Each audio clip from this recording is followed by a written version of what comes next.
Hey guys, it's Jay.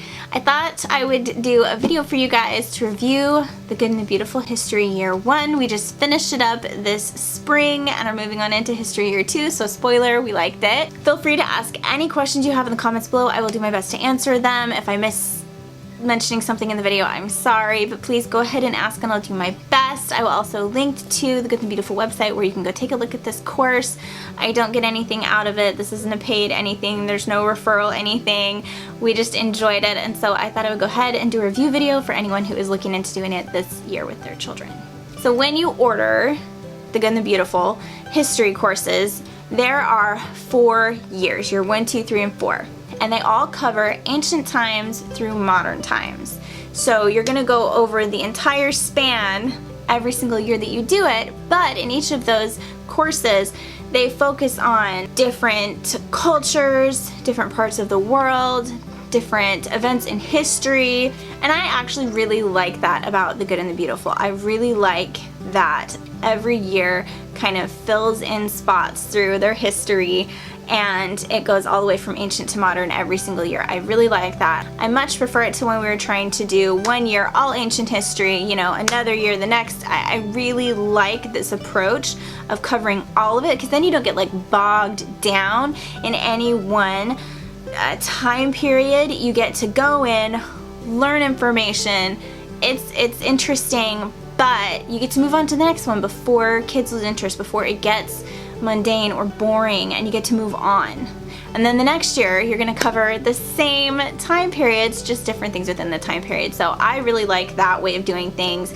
May not be everyone's favorite, but I like it. My children have really enjoyed it. This is easily our favorite subject. So when you get your year 1 course, this is what you will get. You get your Keys of History game. This was fun. This added actually a lot to the lessons when it's called for. You don't play it every single lesson. They'll tell you within the book which lessons you're supposed to play it with.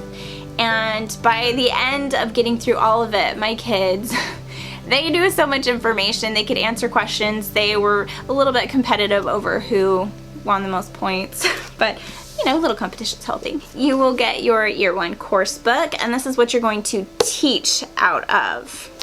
And I don't have one on here now because we're not using it right now, but a really easy way to keep track of where you are in the course book is I would just take a paper clip and I would put it on the page that I was on, and then when I finished that lesson I would pop it off and put it on the next one. So the next day I would just pop open to the paper clip, and I never lost my place. You'll also get the big book of history stories. This was so fun. This has maps and stories, and it's awesome. And that's another thing with this curriculum is they do learn some geography in here. They do some map work, and I think that's really fun to add in. They found that kind of interesting. You will also get a PDF download of the Student Explorers, and what those are basically the student workbooks. So you'll have to print those off, but what's really neat is this is set up so that you can teach all your kids at once. So this year we're doing history with a 6-year-old all the way through 13. All 4 of my kids were all doing history together, and we did it all together last year, but with my youngest being so young, I didn't have him doing work pages or anything like that. He just hung out and listened to the lesson, played the game if he wanted to. But this year he's actually doing the Student Explorers with everybody else. So what they do is they have them broken up into different grades. So grades 1 through 3, I believe it is, they have their own Student Explorer pages, and then grades 4 through 6, and then I think it's 7 through 9 maybe. So you can go in and you can print off whatever works for your kids, wherever they're at. Some of the pages are the same across all of the Explorers. Sometimes they're different. The older kids might have more to do on theirs, or a completely different page. It just depends, but you can sit down and teach the whole lesson to everybody, and then they do their Student Explorers. There are not Student Explorer pages for every single lesson, just some of them. So that's not something that they do every single day. There are really fun activities strewn throughout the lessons. There's ways that it kind of changes up so it's not the same mundane setup every single day. There are craft activities. Sometimes there's food, which is always a favorite. They're always excited for food. So there's just fun little things thrown in, kind of sprinkled throughout the curriculum that make it more interesting and engaging. It also comes with audio dramatizations or skits, audio skits. You can log in online and listen to pre-recorded part of the lesson, and basically it's these characters and it's continuous, so the story builds as you go. So these characters talk about things and learn about history and go and participate in things. I don't want to give it all away, but they are really fun. They add a lot to the lessons. I knew that they were part of it, and I wasn't sure that we were going to do them. I just didn't know if I'd want to include them, but we tried a few of them out, and my kids love them. They add a lot to the lessons. Kind of help break up the mundane of just mom talking all the time. So my kids love them. If you do the Good and Beautiful History, I really wouldn't skip them. They're wonderful. We just started year 2, and the storyline and the same characters continue along. So it's really enjoyable for the kids to kind of be able to listen to the same characters. Obviously there's new ones thrown in there here and there, but kind of the same characters, and the storyline moves along, and my kids really enjoy that. So the way that these are set up is actually almost open and go. I think maybe they're called open and go. I wouldn't call them quite open and go. Very close. So what I do when we are prepping for the school year is I will look through and I will go through the supply list. There's a supply list, and I'll go through and I will write down everything that I need to pick up off the supply list. Then when I do my weekly prep, I'll kind of read through and make sure I have everything, but I don't actually think I've run into that yet. For the most part, it was all stuff that I could just grab and have on hand, or stuff I knew I already would have on hand and didn't need to worry about.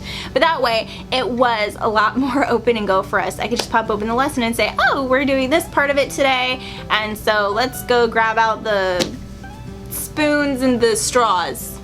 That's probably more a science class. But you get what I mean. I had the supplies on hand, so it was very open and go if you want to do it that way. There's also books recommended for read-alouds in addition to the lessons. You don't have to do them. They are optional, but I would tell you they added a lot for my kids and for me. I really enjoyed them. We did a lot of reading. I maybe overdid it a little bit. So the book is broken into 4 units, and there are book recommendations for each unit, and I bought probably 3 books per unit, and that was overkill, and we did a lot of extra reading. We would read after the lessons where some of the lessons are a little bit shorter so that you have time to do your read aloud, and they'll say at the bottom, do unit read aloud. And so we would read for that. I was reading them in bed. We were doing hours of reading to get through all of these books, and they were really fun, but we didn't actually finish them before we got through all of our history class. So I highly recommend I recommend not maybe ordering that many. This year I only ordered 1 per unit. I feel like that's way more manageable. I might be fibbing a little. I ordered 2 for the first unit, but one of them was a little bit shorter, and so we're actually all the way through that and in our other one, so it's okay. Doing the read alouds, if you have the time, really does add a lot to it. If maybe your kids are a little bit older and you don't have the time, maybe you could still get them and the kids could read them to themselves. I know that my older 3 would all be totally capable of doing that, but I like to read them aloud to everybody because then they all get to hear them and enjoy, and the youngest doesn't feel left out. So I'm going to give you just an example here of how easy this is. So I would open up, this is lesson 7, this is ancient Egypt. It tells you right up here, it tells you where you're supposed to be reading to the children. It tells you where to pause and ask questions. It gives you things to show them to look at. It tells you what stories out of here you need to read, or the maps you need to look at. It tells you when they have something in their Student Explorer to do for that lesson. It tells you when to play the Keys of History game.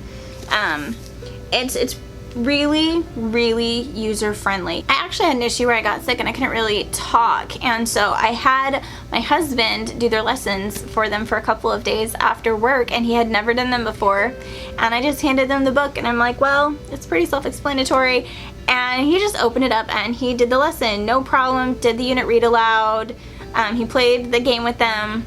It was no big deal, very simple, and I don't think he'd ever really sat down and taught them like an actual out of a book class before.